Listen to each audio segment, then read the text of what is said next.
U.S. President Barack Obama stresses cooperation over isolation in his final United Nations speech.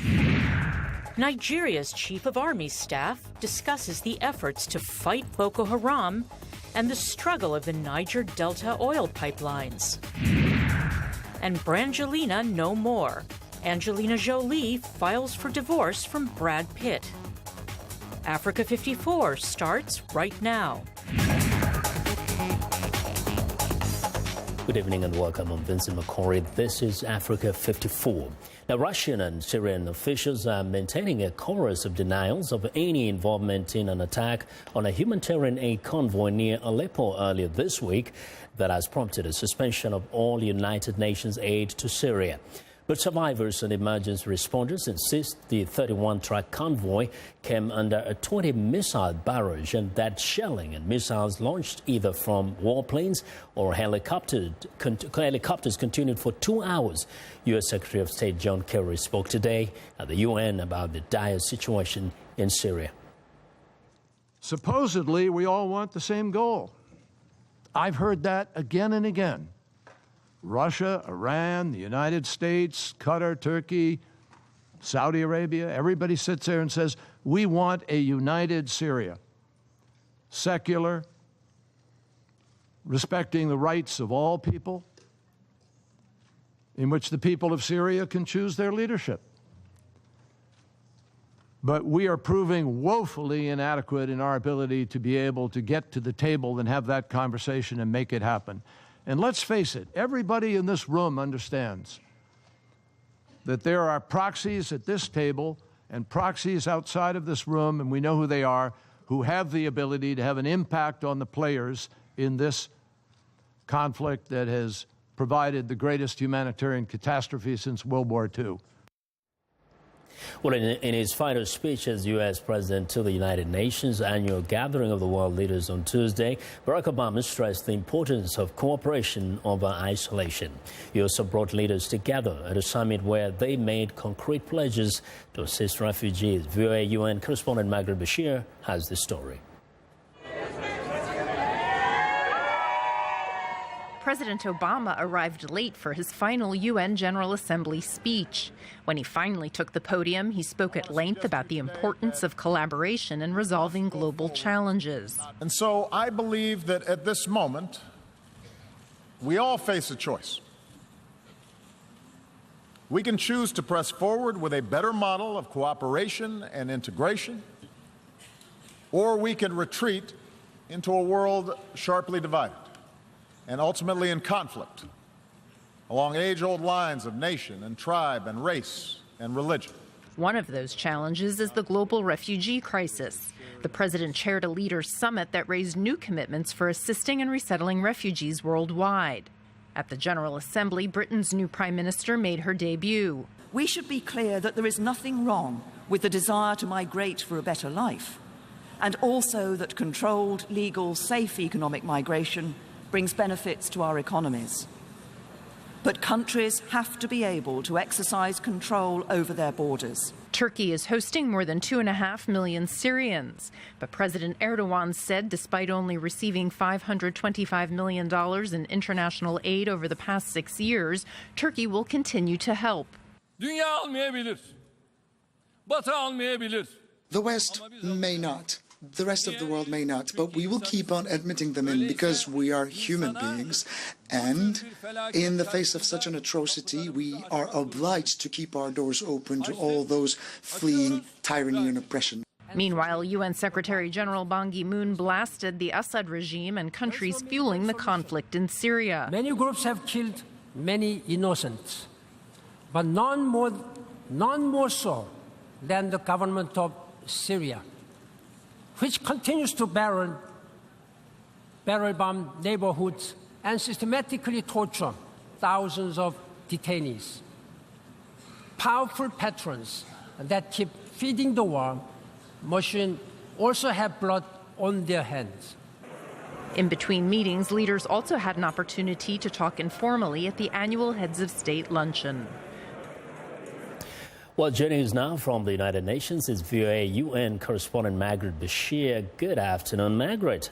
Hi, Vincent. Good to join you. Yes, now the situation in Syria looks like is one of desperation for the remaining citizens and for refugees from that fighting there.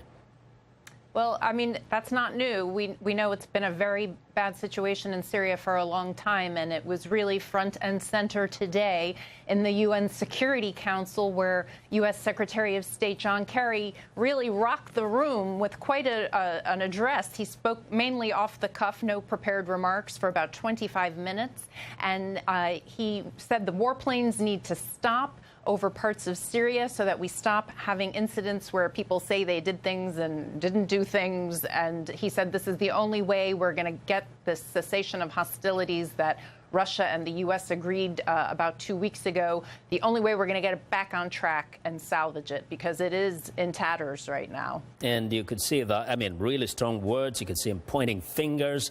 Oh, yeah. But let's go to Mr. Lavrov did not look pleased. No, it was a very strong statement from Mr. Kerry, and I think it was very unexpected by Mr. Lavrov. Exactly, knowing that they're the proxies that are being mentioned here. But let's talk about the attack on the aid convoy there. Seems like everybody is pointing fingers elsewhere. How much of a distraction has this been?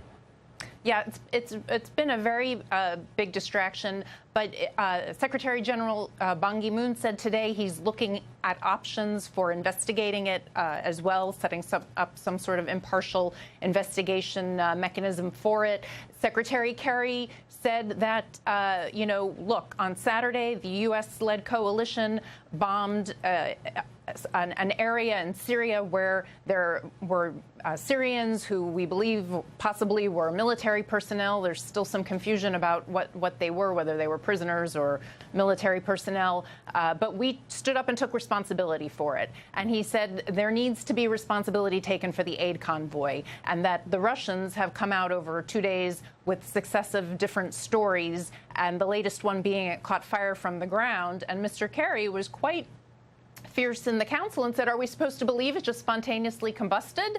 I mean, he was really mad. And he said that we need to have responsibility. People need to take responsibility so that there is credibility for this process. Very quickly, we know that some of this have been said in private. Being said at the UN, does it make a big difference? Sorry, Vincent, again? Does this statement like that from Kerry make a big difference when it is made at the UN General Assembly? Well, it was made in the Security Council on the sidelines. Yeah. But, I mean, it was made in a very public forum, and he made it quite clear that the U.S. is frustrated with Russia. And I think that was the big message, that we're very frustrated. So we're going to have to see if this can be salvaged. Yeah.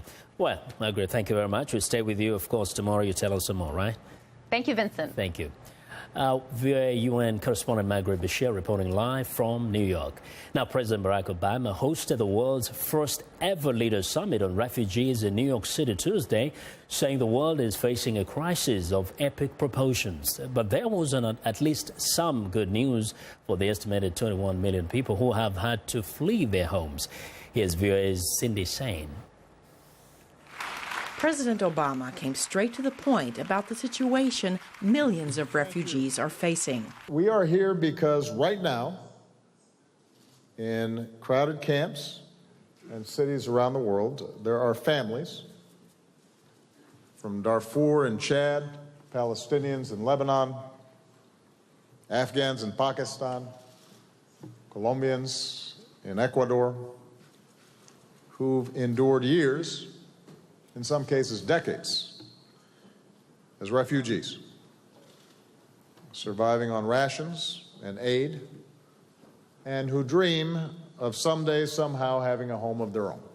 One of those refugees fled Syria, competed in this year's Rio Olympics, and now lives in Germany.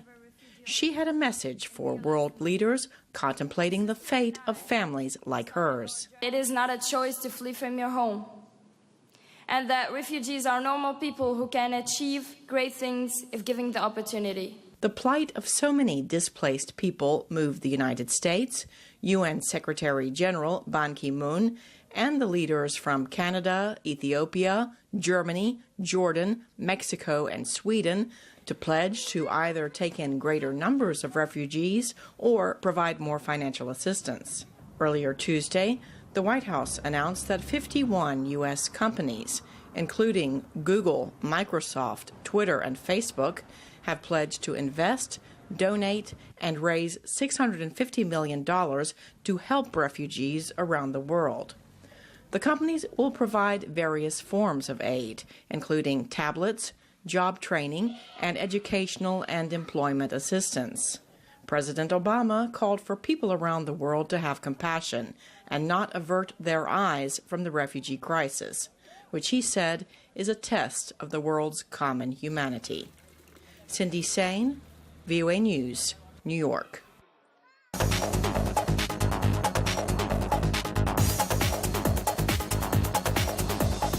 Well, in business news, African and U.S. business leaders are meeting in New York this week to discuss trade and investment on the continent. For the details on their discussions, Africa 54 business correspondent Jill Malandrino joins us live from New York. Hi, Jill. Hey, good morning, Vincent. It certainly has been quite a busy week in the city for us, for sure. On Monday, I met with several African business leaders at the Africa Investor Summit held at the NASDAQ market site, including Tony Ilumelu. He is the chairman of the United Bank of Africa. We also met with CEOs of the Nigerian, Ghana, and Mauritius stock exchanges, Africa Investor, Africa 50, Safaricom, and several investment fund managers. Our theme for the day was aid to intercontinental trade to global institutional investment. By adopting sound macroeconomic policies over the past 2 decades and sector reforms, African countries are now seeking to demonstrate that they can weather the end of the commodity supercycle and achieve more sustainable and inclusive growth by diversifying their economies, boosting productivity, and adopting policies that aid the poor. So now today, a big event being held on the sidelines of the UN General Assembly. Tell us some more. That's right. Bloomberg Philanthropies and the U.S. Department of Commerce are co-hosting the second U.S.-Africa Business Forum, also focused on trade and investment. The sessions will focus on key issues that impact efforts to deepen U.S.-African economic engagement, including economic diversification and regional integration, workforce development, entrepreneurship and innovation, and infrastructure and urbanization. Now, where does the investment look the most attractive? All the panelists I spoke with on Monday and what you will hear today at the UN is the opportunity to get in on African growth and investment is right now. Let's look at the concentration of countries that are best positioned based on market size, GDP, economic growth. This includes 5-year forecasts and investment climate, among other factors. Rand Merchant Bank rates the following as the most attractive in order: South Africa, Egypt, Morocco, because of its favorable geographic location, Ghana, which is up and coming, Kenya, the banking capital, Nigeria, Ethiopia, Cote d'Ivoire, which is a top cocoa producer and emerging middle class, Tanzania, and Algeria. Let's go back to Ethiopia, as it continues to move up in the survey year over year, as it constitutes an important market and has shown phenomenal growth, which is something that we have reported on just in the last month. Jill, thank you very much for your reporting, as always. Thank you. That's Africa 54 business correspondent Jill Malandrino reporting live from New York. Well, I want to know what you think about Africa 54 and the stories we covered. Join the conversation on Facebook. The address is Africa 54. And check out our headlines 24/7 on voaafrica.com. Find me on Twitter at VOA Vince Makori. Coming up, Nigeria's army chief on efforts to fight Boko Haram and the struggle of the Niger Delta oil pipelines. Stay with us.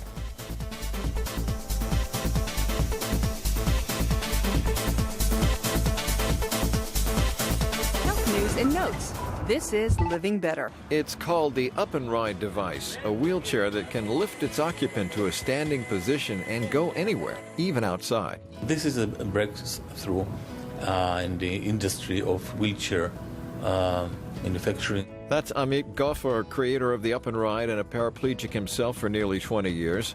Like a Segway, the Up and Ride has a gyroscope and stabilizing software that allow it to safely travel over uneven terrain while the user stands. It's the first of its kind.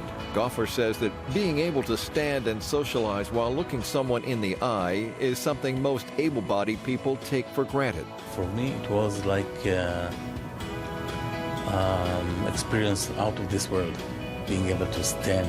Clinical studies of the Up and Ride will take place in Israel and New York, and pending approvals, the chair will roll out to market in 2017. I'm Martin Seacrest for VOA's Living Better.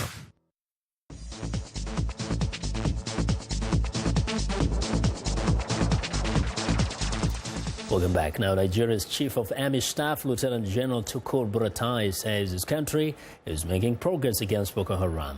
He was recently in Washington, D.C., speaking with U.S. defense officials and policy leaders about Nigeria's fight against the insurgency.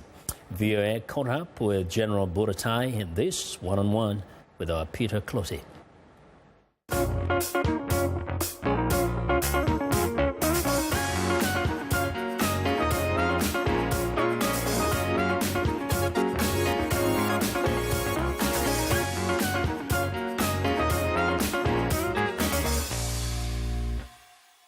So, General, thanks for joining us today at the Voice of America.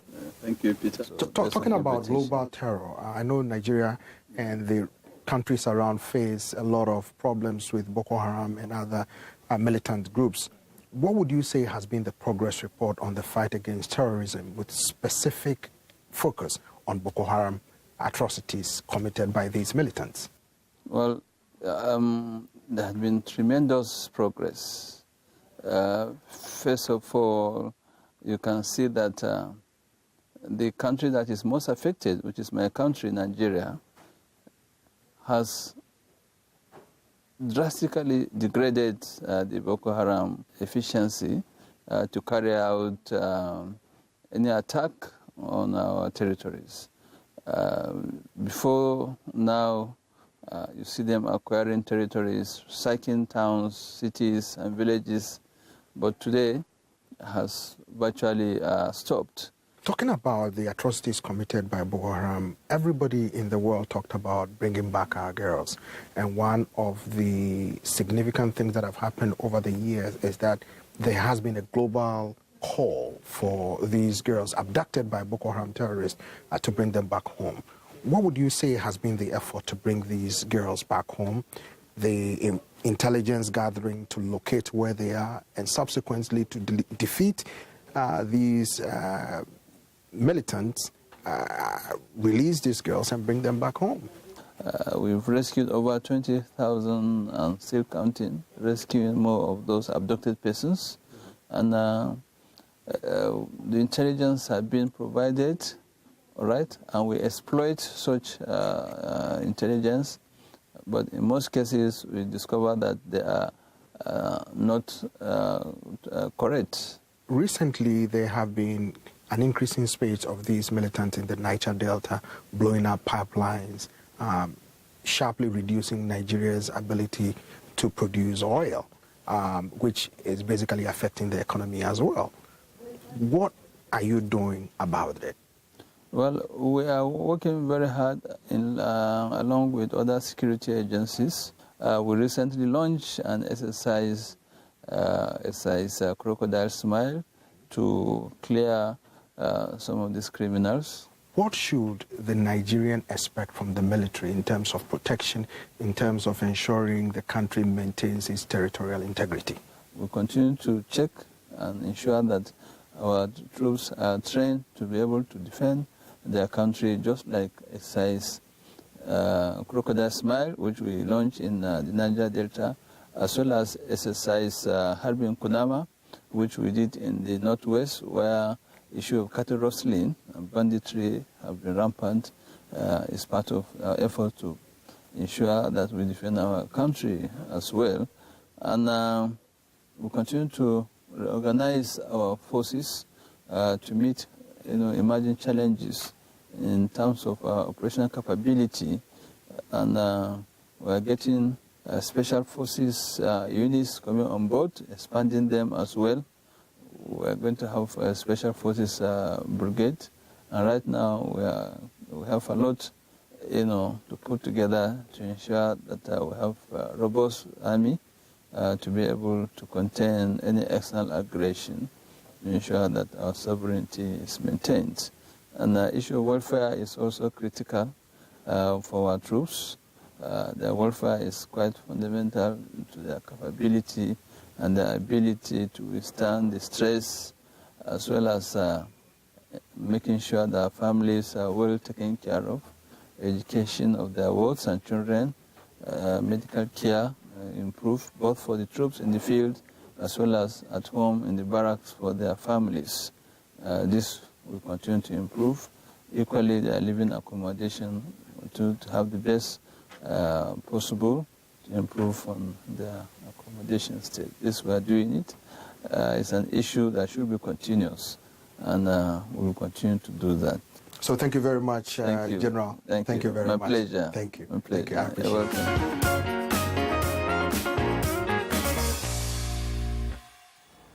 And it's time now for a short break. Still to come on Africa 54, one of Hollywood's most famous couples calls it quits. We'll be right back.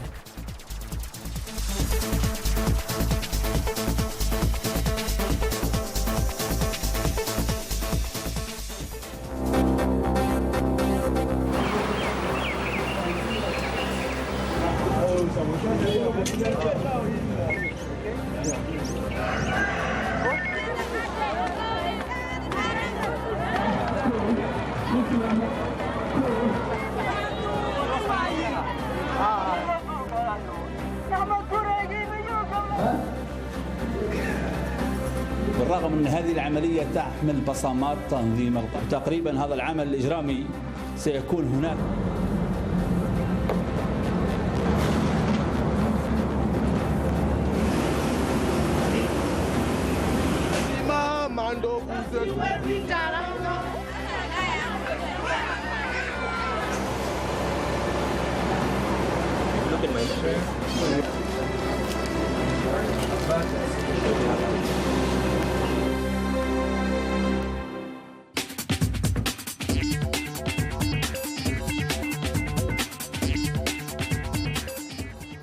Welcome back to Africa 54. I'm Haiti Adams Fitzpatrick.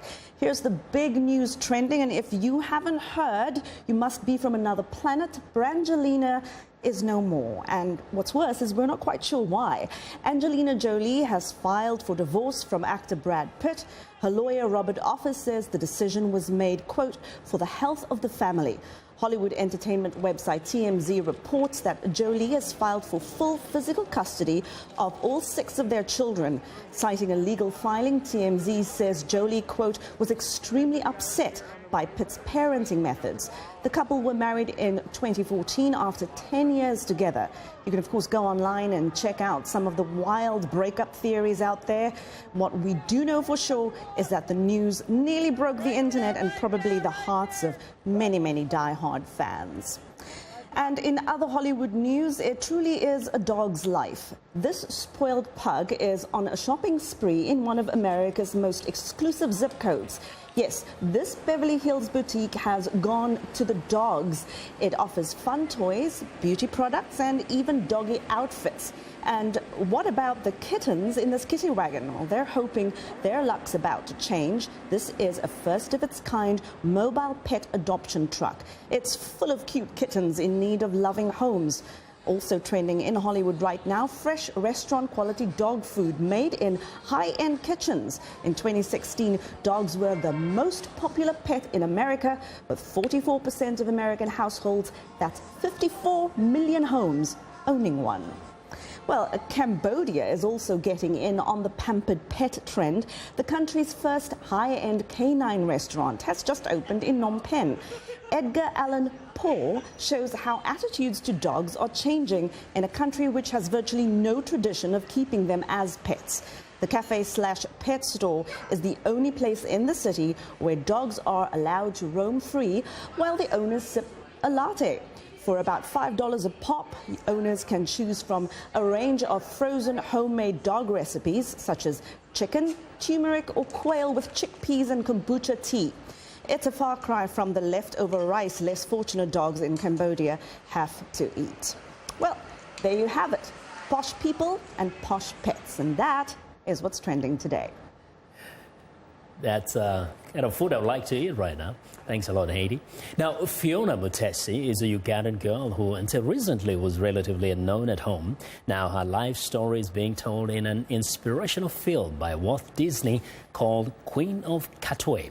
The movie chronicles her outstanding ability to play chess and her rise to become a world chess champion without any formal education. VOA's Paul Diho has a remarkable story. The new uplifting drama, Queen of Katwe, starring Lupita Nyong'o and David Oyelowo, had its premiere nearly 2 weeks ago at the Toronto International Film Festival. The film follows Fiona Mutesi, who is living in poverty with her siblings and mother, played by Oscar-winning Lupita Nyong'o in the Katwe slum until she stumbles across a chess class run by charity worker Robert Katende, played by David Oyelowo. It's very important to me, especially considering the subject matter. I think, a young girl whose talent otherwise would remain unseen if my character didn't come along. That's not only is it great that Robert Katende did what he did in real life, but that this story now has a worldwide potential audience is a great thing as well. Despite hardships, Fiona Mutesi's ability to play chess is amazing, and her journey to international stardom is incredible. Her big break came when a Sports Illustrated writer Tim Clothers wrote a book titled The Queen of Katwe, describing Fiona's life. Lupita Nyong'o shared the unique experience of playing the chess champion's mother. I learned a lot about motherhood. I'm not a mother, and I had to play a mother, and I learned what it takes, a bit about what it takes to provide for your family and be concerned about so many people's well-beings. It's almost like your heart is dislocated and it's running around and just feeling the fear, just inhabiting the fear of a mother letting her chicks out every day to survive. Award-winning director Mira Nia explains her decision to take on the project. When I heard the story of Fiona and met her, it's pretty inspiring. And the whole, I sort of used it as a way to use my locations I love, the music, seeing the country from within, feeling the dignity and the kind of complete joy, even during the best of struggles, And that's is to make a story without sentiment, but with truth. And truth is very funny and stylish and sassy in Katwe. In addition to all accolades, Fiona Mutesi has traveled the world to meet her hero, chess grandmaster Garry Kasparov. Inspired by her example, Ugandan children are now taking up chess classes like never before. Voice of America was one of the first international media organizations to bring Fiona Mutesi's story to light nearly 4 years ago. Paul Ndiho, VOA News, Washington. Very impressive, and that's our show for today. Now be sure to watch Africa 54 on our website at voaafrica.com. Thanks a lot for watching. Have a good night.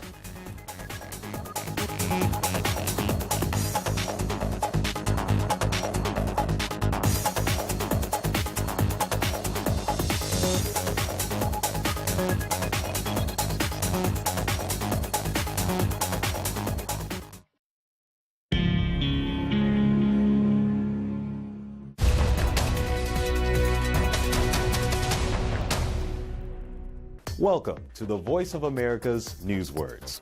Here's a story that has to do with defects or problems with cars. Listen for the word that means to take back something. Recall. They had meetings over this defect.